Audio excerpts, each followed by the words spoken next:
Okay, good morning all of you. In the previous lecture, we have discussed about the starting the new topic of column.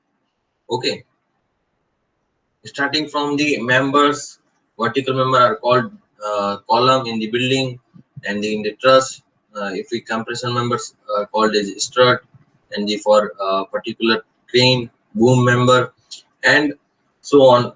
Then after also seeing the auto buckling of the column, which is the instability in the column, deflection due to prior to yielding stress of the column.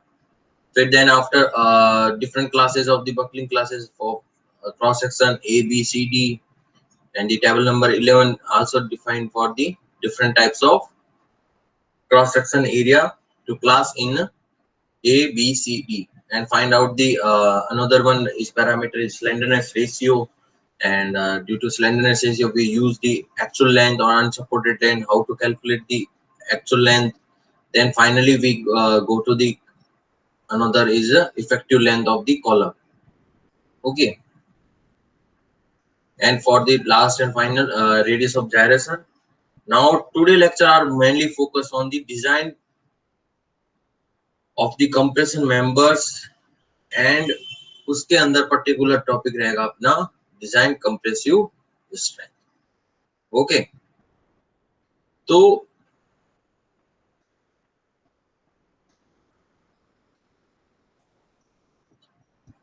अभी तक तो कैसे कि normally जिस तरह tensile member के लिए अपन ने डिजाइन स्ट्रेंथ निकाला, तो वैसे ही अपन को कंप्रेशन मेंबर के लिए डिजाइन कंप्रेसिव स्ट्रेंथ कैलकुलेट करनी है. Design compressive strength. ओके, तो एच पर IS code 800/2007 section number 7, which is design of compression members, and directly go to clause number 7.1 is directly design strength of column. Okay, then assuming the factored compressive load is P and designed compressive strength is PD. Now for the safe design, P always less than 2 PD tends to this. Okay, this will be your coming from the building and design for particular compressive load. Factored होना चाहिए, multiply होना चाहिए gamma F से. Okay, then अपना point of interest है to calculate the design compressive strength PD. अब actually में PD calculate करने के लिए क्या करना पड़ेगा?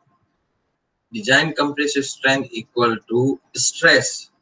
डिजाइन पहले सबसे पहले डिजाइन कंप्रेसिव स्ट्रेस निकालेंगे और उसको मल्टीप्लाई कर देंगे उसके effective cross section area. Okay, तो ए का मतलब है यहाँ पे इफेक्टिव सेक्शनल एरिया कॉलम का, एंड एफसीडी, जो ये एफसीडी है ये है आपकी डिजाइन कंप्रेसिव स्ट्रेस. ये है अपना मेन पॉइंट आज के लेक्चर का कि इस पर्टिकुलर स्ट्रेस को, जो डिजाइन स्ट्रेस है, उसको कैसे कैलकुलेट करना है वो फाइंड आउट करेंगे. ओके, यहाँ तक clear? Yes, sir. Yes, sir. Okay, now open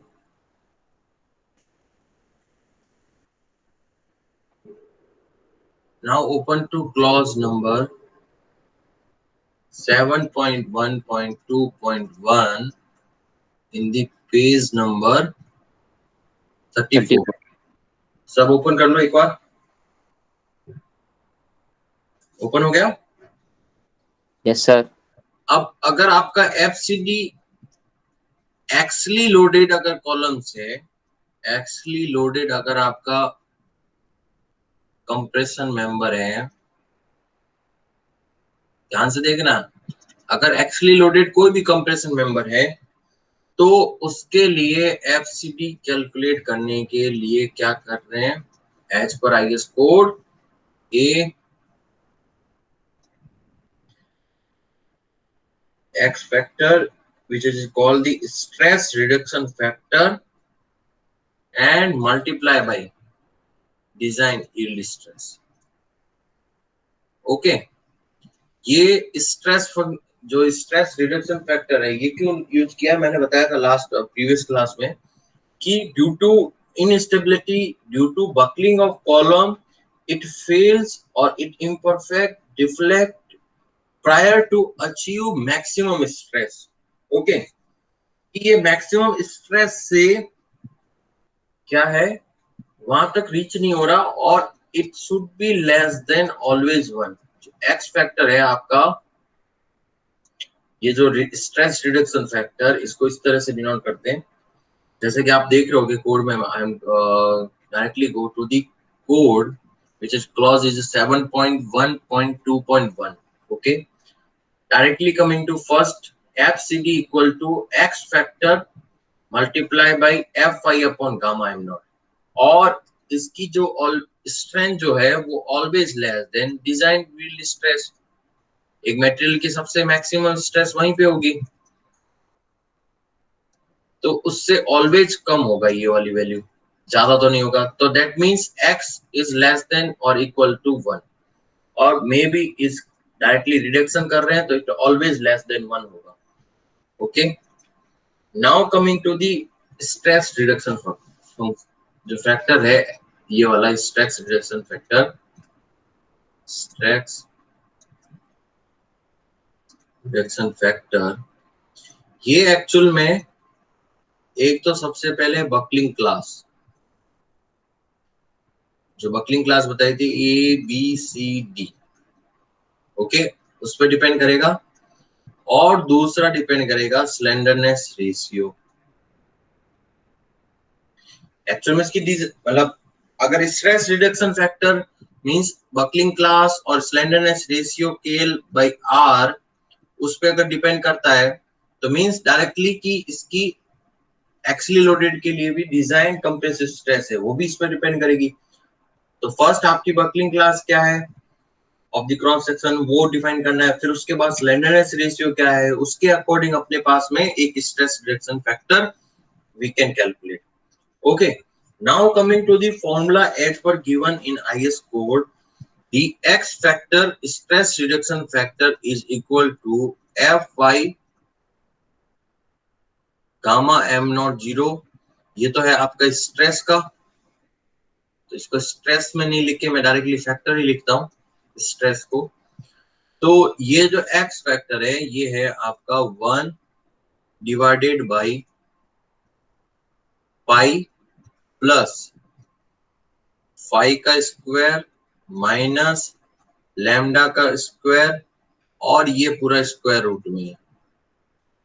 okay, तो 1 plus phi square root phi square pi square, और थोड़ा इस तरह ये एक्सप्रेस करना याद ज्यादा मतलब रिमेम्बर थोड़ा अच्छा रहेगा। और for semester exam you don't worry about this formula, क्योंकि आप यूजिंग दी आईएस कोड, जैसे ही आईएस कोड यूज करोगे ये फॉर्मूला डायरेक्टली सीन कर सकते हो, you can easily calculate the stress reduction factor x. Okay, तो ये चीज याद रखना कि एक तो ये वाली चीज होगी एक्स फैक्टर। अब आते हैं इसमें पर्टिकुलर जो ये टर्म्स है फाई एक तो और लैम्डा, ये दोनों क्या टर्म्स है, तो एक फाई जो है वो in terms of the two parameter, one is lambda and second one is alpha. okay, it will directly showing in the code, you directly showing in code 0.51 plus alpha multiply by lambda minus 0.2 plus lambda square। Okay, तो यहाँ पे एक factor alpha और एक lambda, ये जो 5 factor है ये नॉन डायमेंशनल फैक्टर है। तो नॉन डायमेंशनल फैक्टर में ये जो नंबर ऑफ फैक्टर जो यूज किया है उसमें सबसे पहला है अल्फा। अल्फा को बोलते हैं imperfection factor. Okay, for different buckling class A B C D, उसके लिए एज पर IS code 800/2007 directly go to the table number 7. Okay, तो A B C D लिख देते हैं और alpha. Okay, now coming to the go to IS code. अब IS code में go to the table number 7 imperfection factor alpha for the different class of buckling A B C D।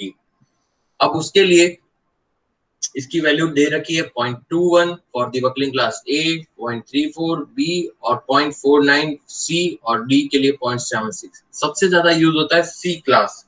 मैंने बताया था angle section, channel और built up section, list वाले जो sections है वो सब कुछ कौन सी क्लास में आता है? C क्लास में। Yes, sir. तो is for this one is 0.21, 0.34, 0.49 and 0.76। तो सबसे इंपॉर्टेंट याद रखना फॉर ओरली, इसके बारे में ज्यादा पूछा जाता है। अल्फा की value for C class equal to 0.49। Okay, now coming to the another parameter is lambda. ये जो पैरामीटर है लैम्डा, इसको बोलते हैं नॉन डायमेंशनल। नॉन डायमेंशनल तो है ही है। और इफेक्टिव स्लेंडरनेस रेशियो, ये KL/R नहीं है। ध्यान देना यहाँ पे कि ये जो लैम्डा है ये KL/R जो मैं बता रहा था स्लेंडरनेस रेशियो, वो नहीं है। ये एक non dimensional effective slenderness ratio है। और इसकी वैल्यू डायरेक्टली फाइंड आउट करने के लिए होती है FI yield stress divided by FCC। Okay, और FCC जो है वो आपकी go to the directly some in the your fourth semester there will be subject strength of material, और उसके अंदर आपने कॉलम अगर पढ़ा है तो one of the famous theory about the finding the critical load is Euler buckling theory. Yes और no? Yes. Fourth sem में थी Yes. और maybe due to covid pandemic you promoted in the fourth sem I think, है ना?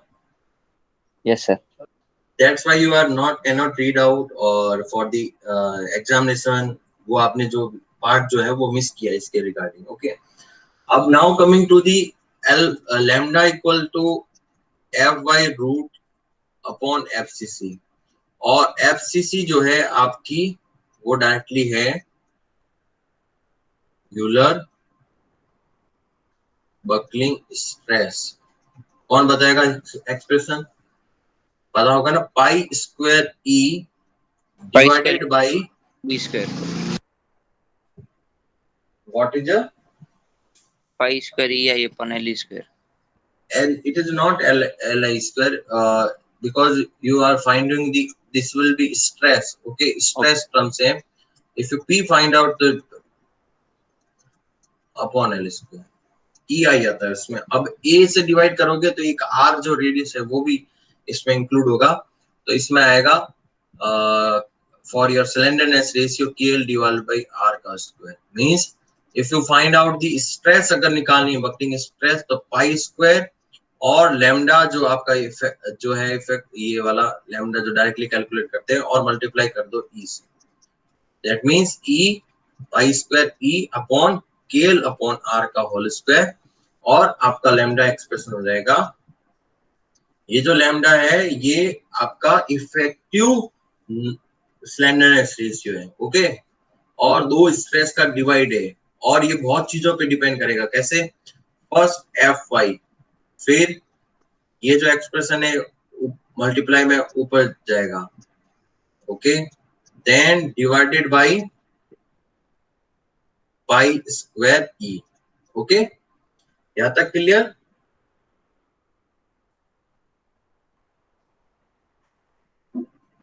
Yes, sir. Yes, sir.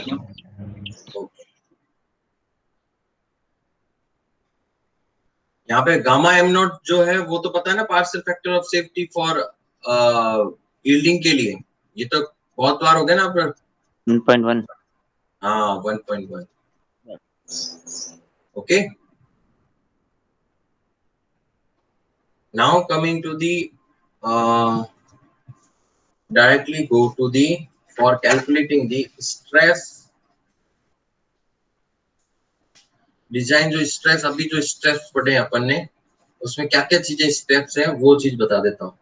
Okay, अब ये जो formula अपन ने पढ़ा है एफसीडी के बारे में, जो फॉर्मूला पूरा अपन ने देखा कि कैसे एक रिडक्शन फैक्टर और मल्टीप्लाई कर दो उसकी डिजाइन यील्ड स्ट्रेस से।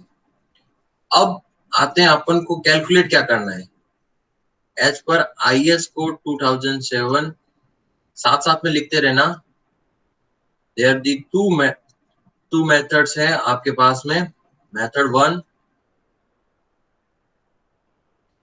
वन कैलकुलेट करना है stress reduction factor x for the different class of buckling and for corresponding KL by R slenderness ratio. साथ साथ में लिखते रहना, ये बहुत इंपॉर्टेंट है कि आपको फॉर दी एफसीडी कैलकुलेट करने के लिए एज पर IS code you have two methods. First method is directly calculate X stress reduction factor, और it can be calculate directly formula जो कि आप ही अपन ने आगे लिखा था, और it can be calculate from the tables.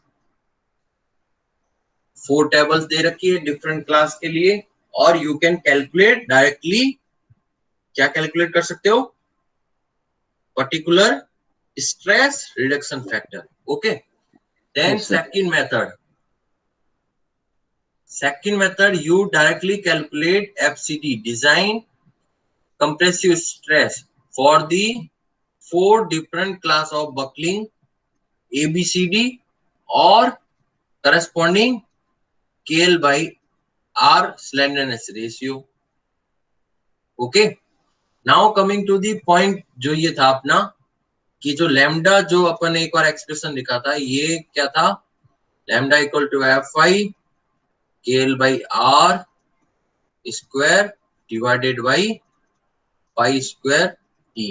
Okay, और उससे ये पहले एक और एक्सप्रेशन था, लैम्डा हो गया। और लैम्डा जो है वो कहीं ना कहीं क्या है? Inversely proportional to the stress reduction factor. Means आपका जितना लैम्डा ज्यादा होगा, क्या होगा?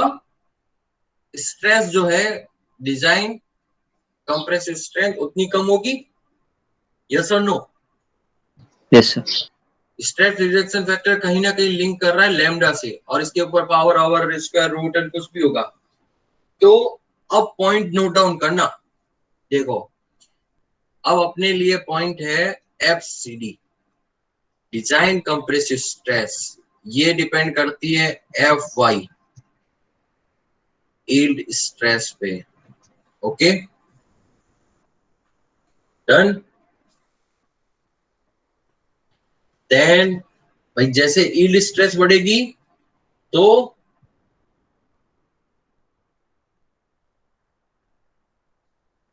यील्डिंग अगर स्ट्रेस बढ़ाओ तो डिजाइन कंप्रेसिव स्ट्रेस बढ़ेगी या घटेगी?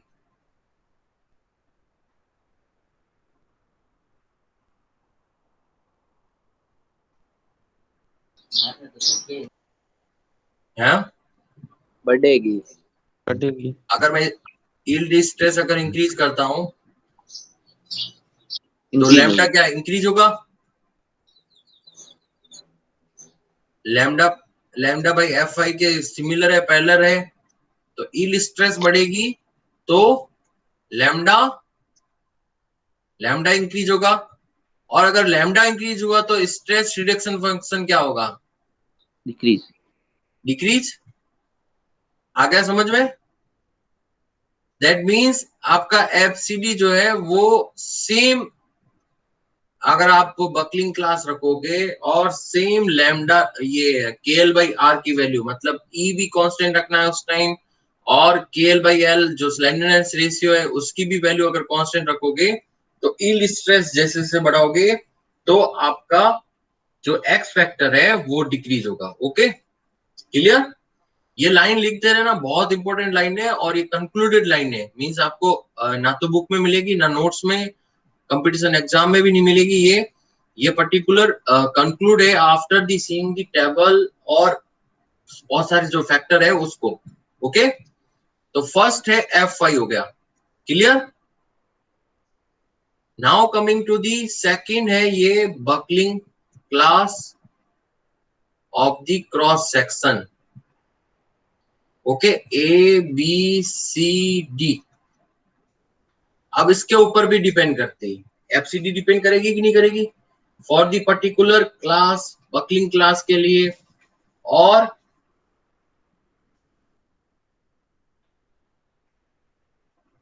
जैसे जैसे बकलिंग क्लास और मतलब बकलिंग क्लास जैसे जैसे इंक्रीज होगी और इसका जो एफसीडी है मींस डिजाइन कंप्रेसिव स्ट्रेंथ वो और डिक्रीज होगी।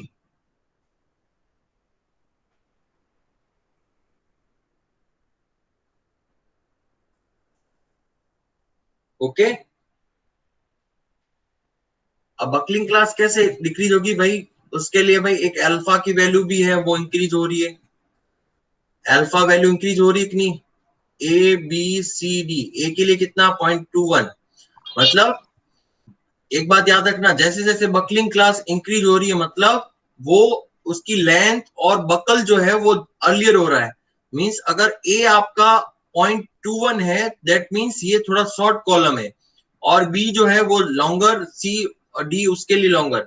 तो उसकी जो बकलिंग क्लास जैसे जैसे इंक्रीज करेंगे तो अल्फा क्या है, इंक्रीज हो रहा है डिक्रीज हो रहा था? Table number 7 increase. इंक्रीज हो रहा है ना। Now yes. Coming to the point alpha. अब अल्फा और लैम्डा का क्या रिलेशन है? कहां पे गया भाई? ये रहा।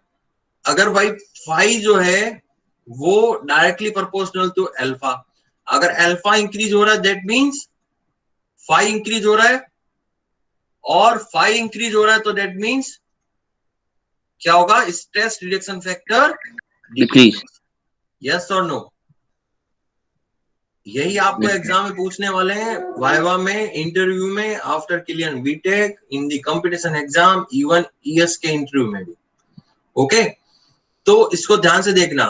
For buckling class there alpha increases, then alpha अगर increase then phi also increase, और फाई इंक्रीज होगा that mean directly FCD is FCD या फिर stress reduction reaction X is directly inversely proportional to phi. That means stress reduction factor decrease, then FCD also decrease. उसकी design strength जो है वो घटेगी। Okay, now coming to the third point. ये तीनों चीजों बेंचमार्क रखना, इसको नोट्स में कंक्लूड कर लेना, बहुत इंपॉर्टेंट है ये। तीसरा है इसका slenderness ratio. Slenderness ratio KL upon R की बात कर रहा हूं मैं। ओके, अब केएल बाई आर की वैल्यू आप क्या करो? इंक्रीज। ओके, मतलब इसकी वैल्यू इंक्रीज करनी है तो इंक्रीज करके देखो, इसमें भी क्या होगा? Lambda increase. Increase. Lambda increase हो रहा है कि नहीं? ये वाला, ये क्या है? लेमडा, यहाँ पे नॉन डायमेंशनल इफेक्टिव लेमडा।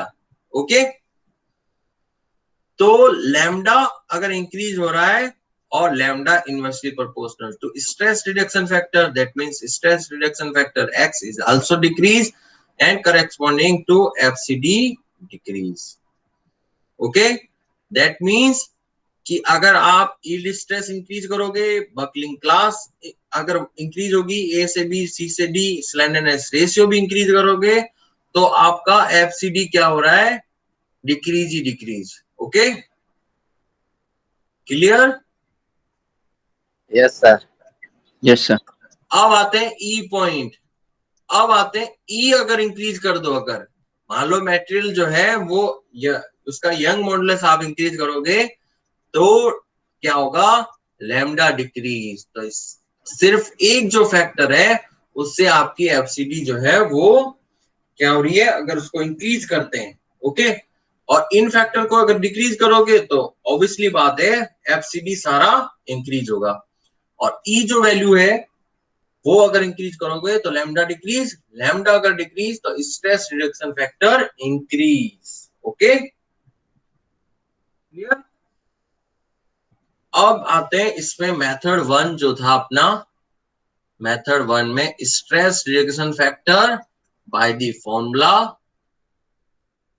और टेबल्स। फॉर्मूला वाला पोर्शन अपन ने कवर कर लिया। स्टार्टिंग में अपने फॉर्मूला लिखा था पूरा एक्स एक्सप्रेशन का।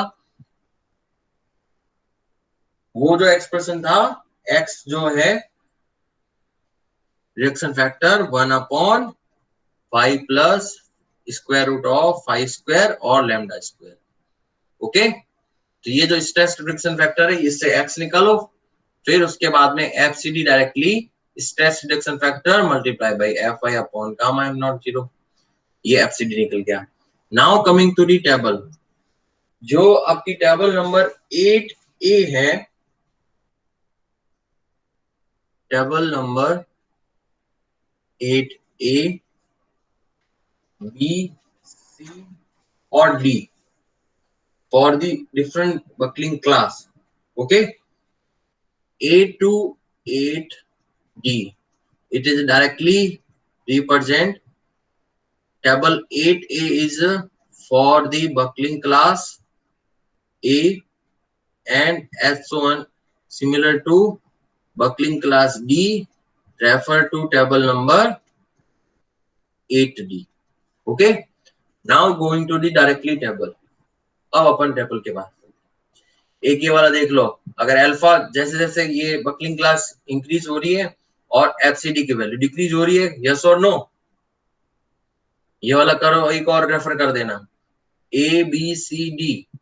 ए का मतलब ये परफेक्टली मतलब फेल होना, एज सिमिलर टू यहां तक जो वैल्यू है वहां तक तो ये क्या हो रहा है, फेल होगा शॉर्ट कॉलम में क्रशिंग में। तो जैसे जैसे ना आपकी बकलिंग क्लास इंक्रीज हो रही है, ए से बी और अल्फा की वैल्यू इंक्रीज हो रही है, एफसीडी की वैल्यू डिक्रीज हो रही है। Now coming to the point है अपना 8A। 8A जो टेबल है उसको कैसे फाइंड आउट करना है? तो सबसे पहले स्टेप 1, साथ साथ में लिखते रहना।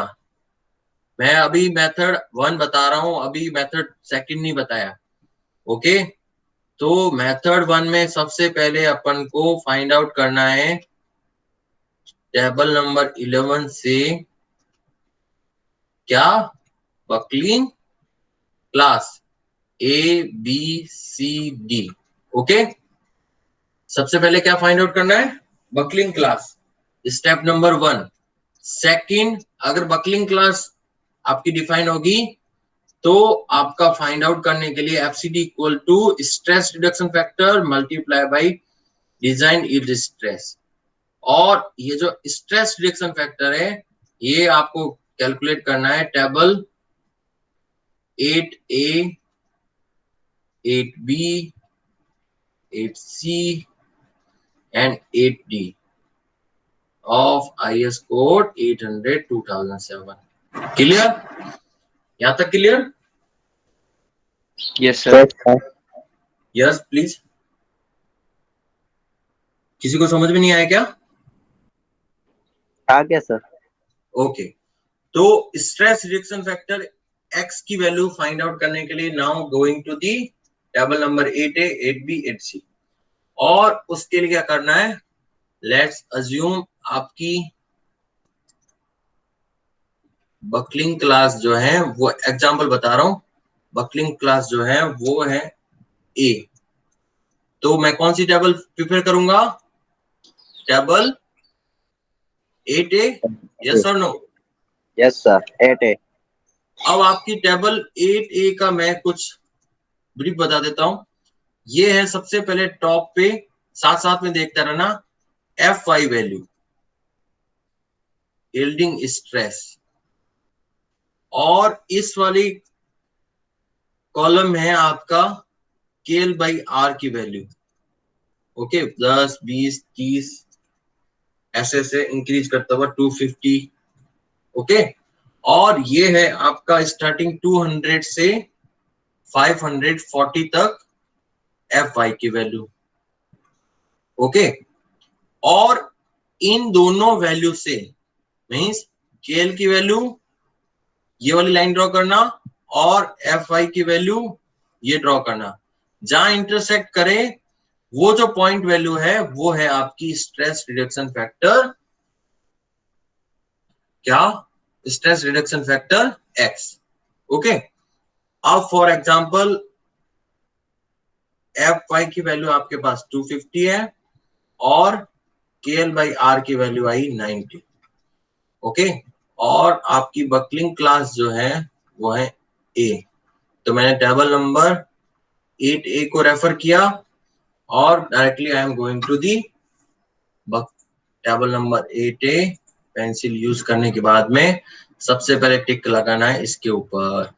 आपकी Fy की वैल्यू कितनी, 250, फिर इस वाली रो में जाके 90, और कुछ नहीं करना, यहाँ पे स्केल रखना, इस लाइन को ऐसे ड्रॉ कर देना और इस लाइन को ड्रॉ कर देना, जहां पे इंटरसेक्ट हो वो वाली वैल्यू क्या होगी, क्या है ये वाली value, reduction factor X। Reduction factor X 0.657। Yes sir. Stress reduction factor 0.657। और अगर आपके पास स्ट्रेस रिडक्शन फैक्टर आ गया तो design compressive strength FCD equal to X multiply by Fy divided by gamma M0 0.657 multiply by 250 upon 1.1। Okay, ये directly आपकी आ गई। यहां तक clear, method 1 clear. Yes sir. Yes, अब sir. आते हैं मेथड नंबर सेकंड। अब मेथड नंबर सेकंड जो है वो और इजी है। उसमें उसमें उसमें डायरेक्टली ये शो कर रहे हैं कि एक तो आप पहले जो मेथड 1 है stress reduction factor find out करो, फिर उसको Fy अपॉन गामा M0 से मल्टीप्लाई करो, फिर उसके बाद में FCD आए। तो क्यों ना मैं क्या करूं, डायरेक्टली FCD को ही वैल्यू में कन्वर्ट कर दूं। मींस टेबल जो 8A 8B 8C और 8D उसकी सारी वैल्यूज को क्या किया उसने Fy अपॉन गामा M0 से मल्टीप्लाई किया है। ओके, और आपको टेबल दी है 9A 9B 9C और 9D। इसको मल्टीप्लाई करने के बाद में आपको टेबल मिलती है 9A 9B 9C और 9D। तो अब इसके लिए स्टेप्स क्या है, फर्स्ट स्टेप सेम, पहले सबसे पहले बकलिंग क्लास फाइंड आउट करना है, और ये बकलिंग क्लास टेबल नंबर 11 से। ओके, ABCD, इसको फाइंड आउट करने के बाद में आपका स्टेप नंबर सीन Fy कितना गिवन है, फिर step number 3 KL by R की वैल्यू फाइंड आउट कर दो, और step number 4 refer to table number 9AB 9B 9C and 9D and find out the FCD। ये साथ साथ में स्टेप लिखते रहना, बहुत बहुत इजी है। Okay, now coming to the एक एग्जांपल और बता देता हूं कैसे फाइंड आउट करते हैं। Fy equal to 250, KL by R equal to 90, और ये दो ही वैल्यू चाहिए अपने को, और let's assume buckling class is A, IS 800 2007, refer to table 9A for buckling class A. Okay, now I am going to the directly दिया गया ये stop here. Now coming to directly design compressive stress FCD for the buckling class A। सबसे पहले buckling class A तो पहले table ये refer करी, फिर उसके बाद में यील्डिंग मैंने ये रेफर कर दी और इस पे लाइन ड्रॉ कर दी मैंने। फिर उसके बाद में KL बाई R की वैल्यू 90 थी, उस पे मैंने स्केल रखी। अरे स्केल थोड़ी ये हो गई यार, सीधी नहीं गई स्केल। 90 90 90 90 और कहां पे इंटरसेक्ट हुआ, या 459। ओके, तो that means FCD equal to 459 mega pascal. अब चेक करो ये वाली वैल्यू इससे आई कि नहीं आई, मेथड 1 से। ये वैल्यू फाइंड आउट करो सचिन, ये Satish.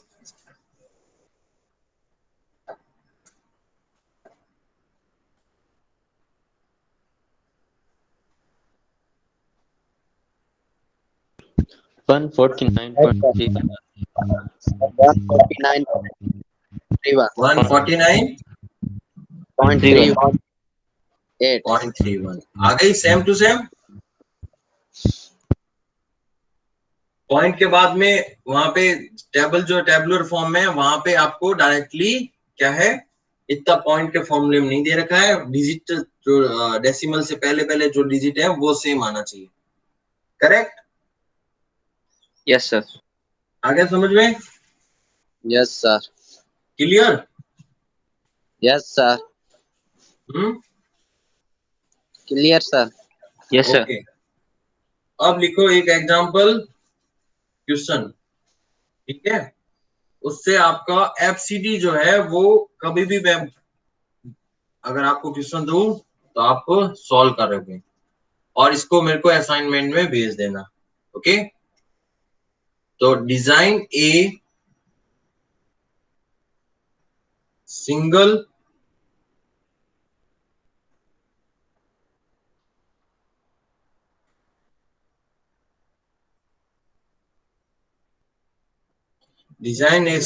Angle strut connected to the gusset plate to carry 180 kilonewton factor load. The length of the strut between center to center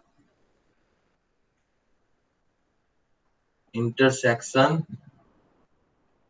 is 3 metre. Okay, तो ये है आपका डिजाइन का क्वेश्चन। अब डिजाइन का क्वेश्चन इसलिए दिया है क्योंकि जो दो एग्जांपल मैंने आपको दिया था, मतलब दो एग्जांपल जो मेथड 1 और मेथड 2 जो है वो मोस्टली अगर आपके पास कोड है तो आप मेथड सेकंड यूज करना। डायरेक्टली वो जो एक्स फैक्टर से मल्टीप्लाई करोगे FI upon gamma M not और टाइम वेस्ट होगा, तो उसमें आप डायरेक्टली मेथड सेकंड यूज करना और FCD की वैल्यू कैलकुलेट करना है। Okay sir method second slide वापस शो करना है एक बार। मेथड सेकंड वापस शो करें, चलो। हाँ मेथड सेकंड में क्या करना है, आपको रेफर करना है बकलिंग क्लास ABCD, उसके लिए टेबल नंबर 11 से कि आपकी कौन सी बकलिंग क्लास निकलेगी, वो मैंने कल के लेक्चर में बता रखी है। ओके, सर टेबल नंबर 10 है। टेबल नंबर 10 है, 11 है? 10 है सर। 10 है।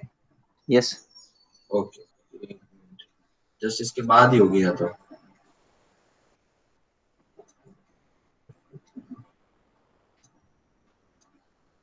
हाँ, table number 10, table number 10 correct कर लेना उसको, कोई दिक्कत नहीं।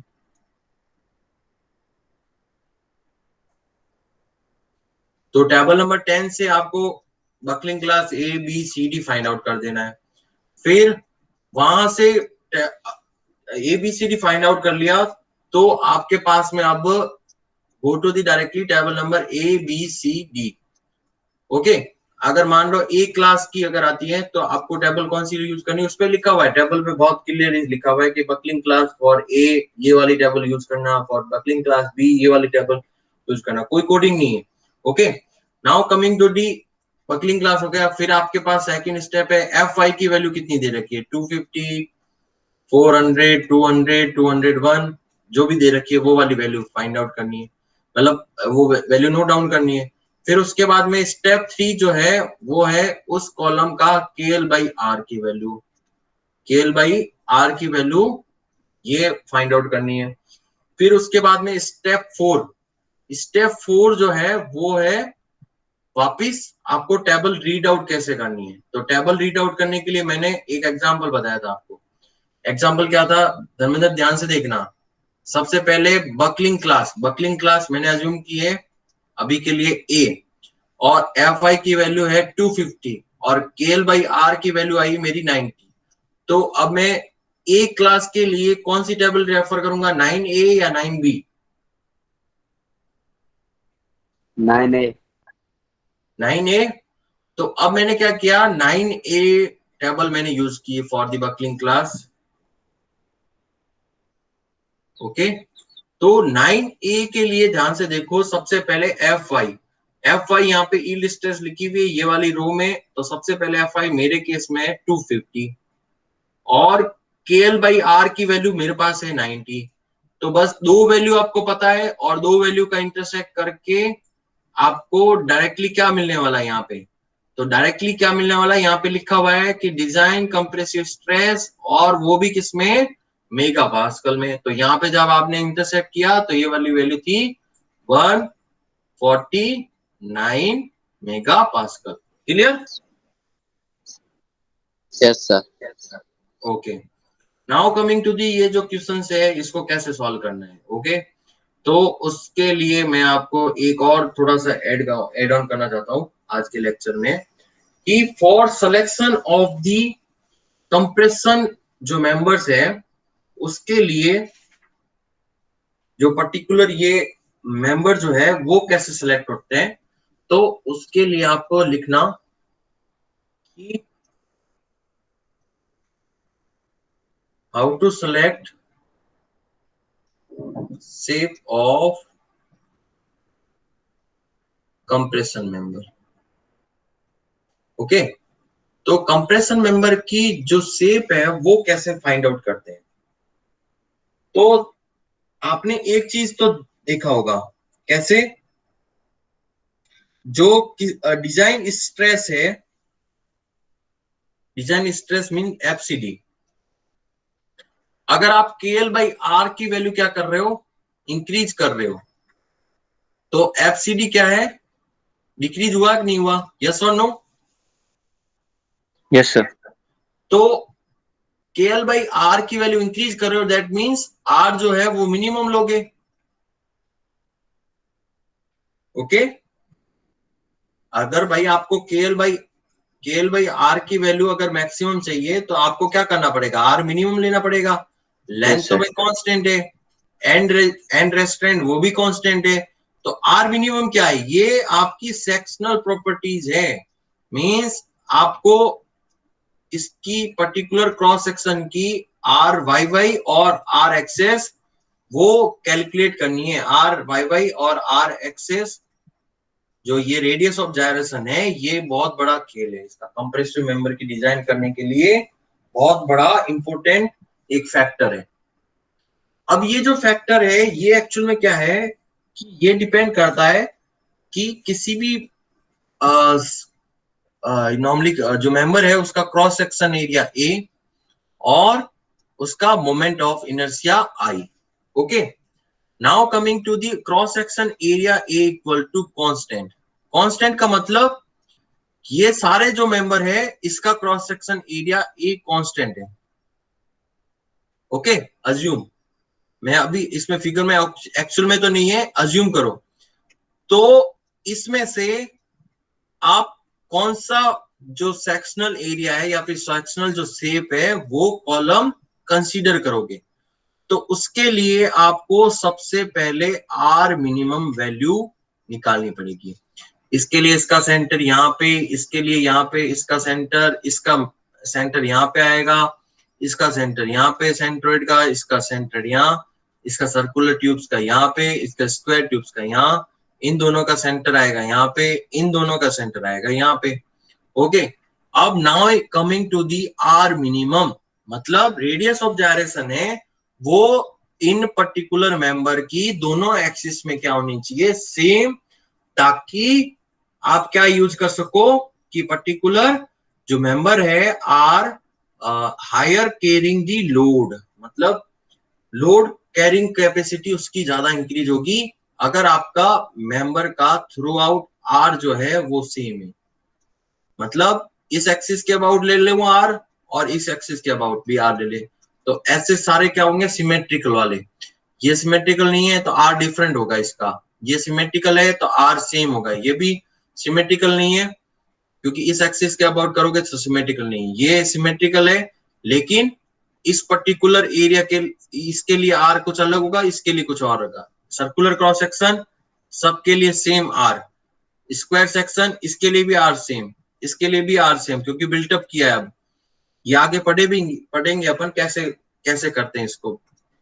अब आते हैं इसको पर्टिकुलर चीज वो है कि ये जो क्रॉस सेक्शन है इतने टाइप्स के कॉलम के अंदर शेप जो है वो यूज कर सकते हैं। अगर आपको बोले सिंगल एंगल तो उसका मतलब है ये एक एंगल सेक्शन। अगर आपको बोले टू एंगल और back to back connected, okay, back to back connected मतलब यहाँ पे बीच में कोई भी गजेट प्लेट भी हो सकती है और दोनों खुद ज्वाइंट हो सकते हैं और नीचे की तरफ भी गजेट प्लेट हो सकती है, तो वो डिपेंड करेगा बैक टू बैक आपने कनेक्शन क्या कैसे किया है। थर्ड है आपका लेस्ड कॉलम।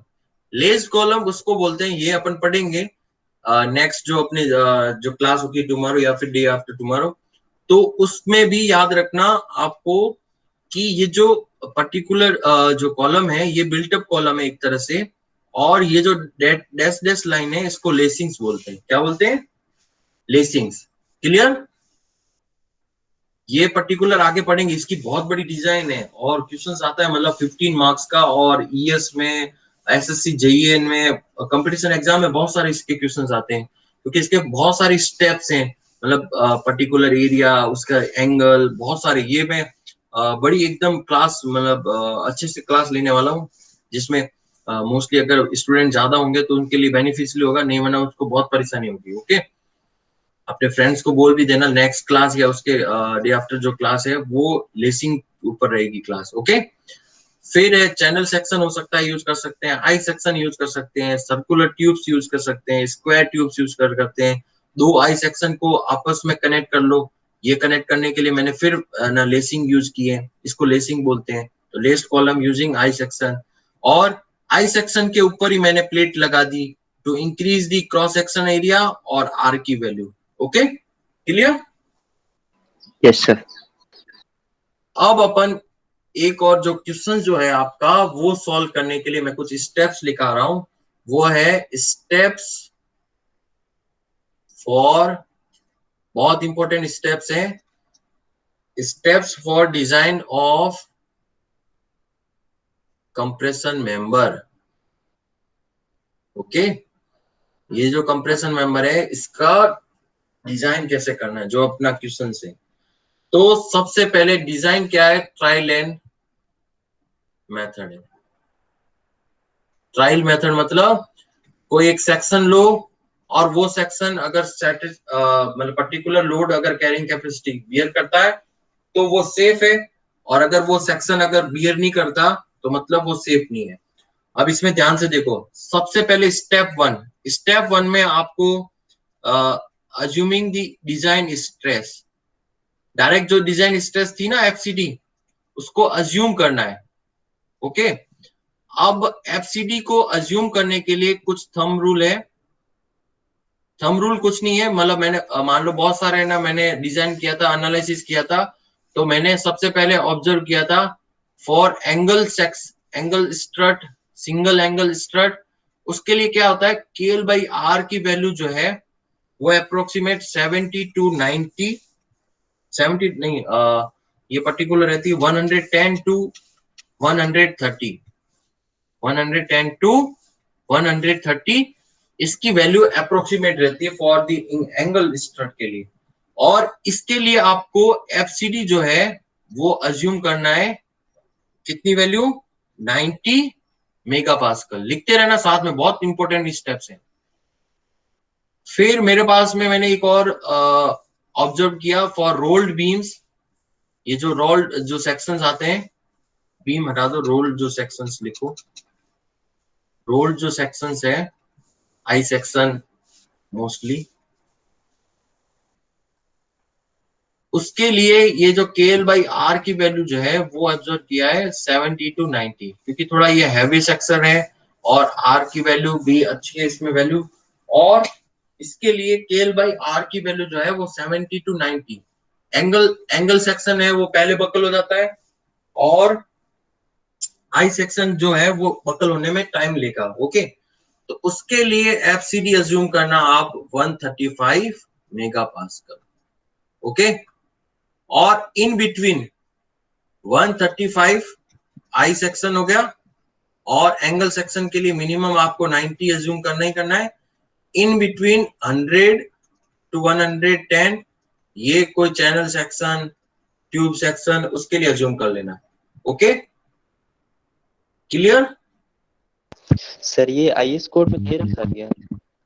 नहीं, ये आईएस कोड में नहीं दे रखा। ये एक्चुअली में मैं आईएस कोड तो आपको सिर्फ जब आप सेक्शन जो अज्यूम करोगे, एंगल सेक्शन आप लोगे, उसका क्रॉस सेक्शन लोगे, उसका आर लोगे, आर की वैल्यू फाइंड आउट करोगे, उसके बाद में आपका जो एफसीडी जो है वो कैसे कैलकुलेट करना है वो दे रखा है आईएस सेक्शन में। ओके,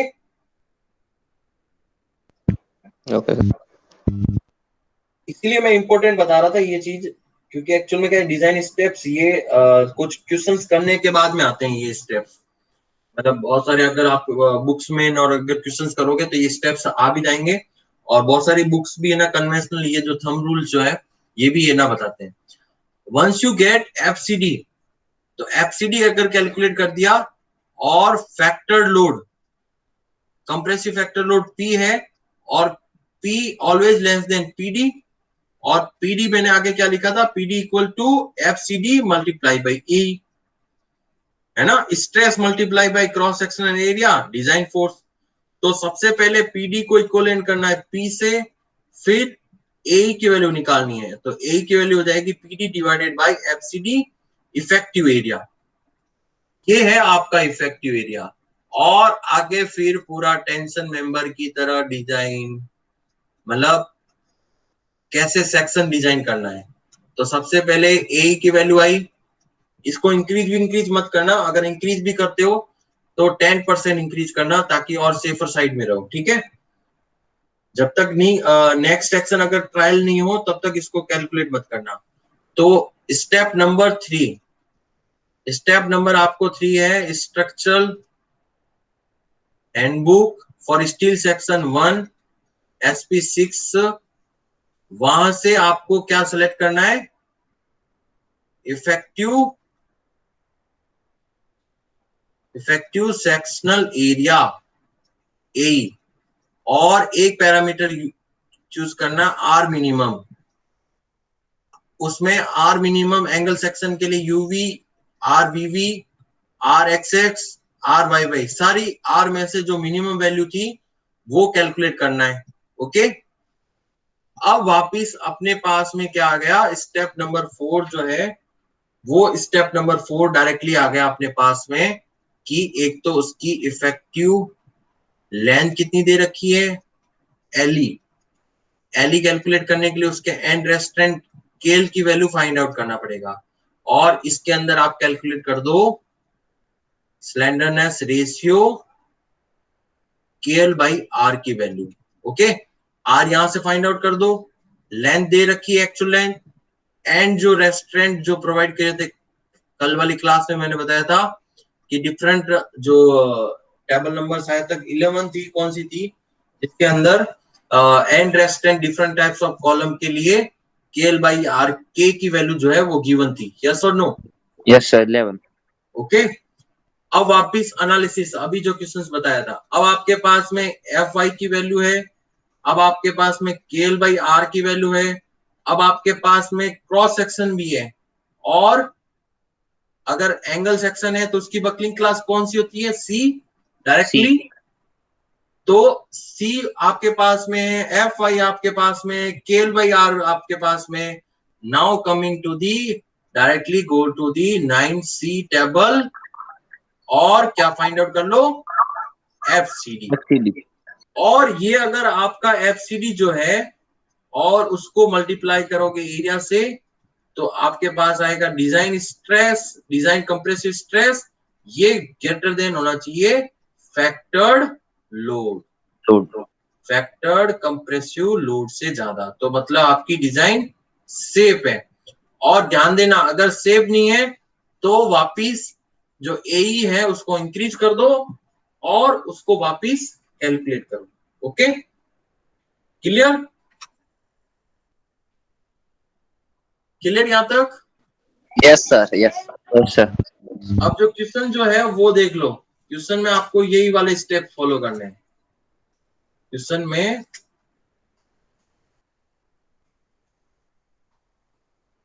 ये वाले स्टेप्स फॉलो करने हैं। उसमें क्या करना है, सिंगल एंगल स्टड दे रखा है, एफसीडी अज्यूम कर लेना 90, उसके बाद में ए निकाल देना, फिर उसके बाद SP6 में जाके ए की वैल्यू फाइंड आउट करना, इक्वल एंगल लेना, ठीक है, अनइक्वल एंगल मत सेलेक्ट करना। और अनइक्वल सेलेक्ट करोगे तो RXX, RYY और RVV और RUU, ये सब चारों जो ये रेडियस ऑफ जायरेशन है वो डिफरेंट आएगी। और डिफरेंट आने की वजह से आपके, मैंने बताया था आगे, जो शेप ऑफ दी सेक्शन जो है वो हमेशा ऑलवेज सेलेक्ट कि उसका आर जो है वो दोनों एक्सिस में क्या हो, सेम हो। ओके, फिर उसके बाद में क्या करना है, ए आ गया, आर आ गया, केएल बाई आर की वैल्यू निकाल देना। और एफ आई अपन को दे रखा है, ये एफ आई आपका जो स्टील ग्रेड है वो 410 और उसकी yield stress F I 250। Okay, ये नोट डाउन कर लेना साथ में। और एफ आई अगर पता चल के, एफ आई पता है 250, केएल बाई आर की वैल्यू पता है, तो एफसीडी निकाल देना, एफसीडी को मल्टीप्लाई करना ए से, अगर वो ज्यादा आ जाता है तो आपकी डिजाइन सेफ है। ओके, और अगर सेक्शन सेफ नहीं आता तो ट्राई ये करना, ये जो ए की वैल्यू जो इस SP6 से जो निकाली थी उसको एक और अनदर सेक्शन इंक्रीज या और एक और सेक्शन लेके देखना, मतलब हायर सेक्शन लेना। लेट्स अज्यूम, मान लो यहाँ पे आपने 90 बाई 90 और 12 mm का लिया और ये सेफ नहीं आया, तो अब लगभग 110, 120 बाई 120 और 8 mm टाइप का, इस टाइप का सेक्शन लेना। Okay, yes sir, clear? Yes sir. Okay. So today we are now is over from my side, and in during class we have covered about the design strength of the compression member FCD. अपना पूरा जो lecture था वो FCD जो है वो कैसे calculate करते हैं वहां तक फोकस था।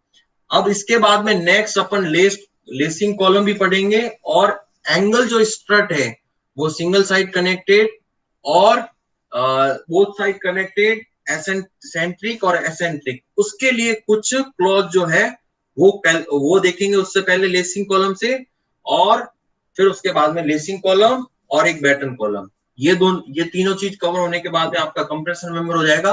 और उसके अंदर एक कंप्रेशन मेंबर में आएगा स्लैब बेस और गजेटेड बेस, मतलब जो स्टील के जो कॉलम्स है उसको सपोर्ट करने के लिए क्या क्या आपको रिक्वायर्ड होगा।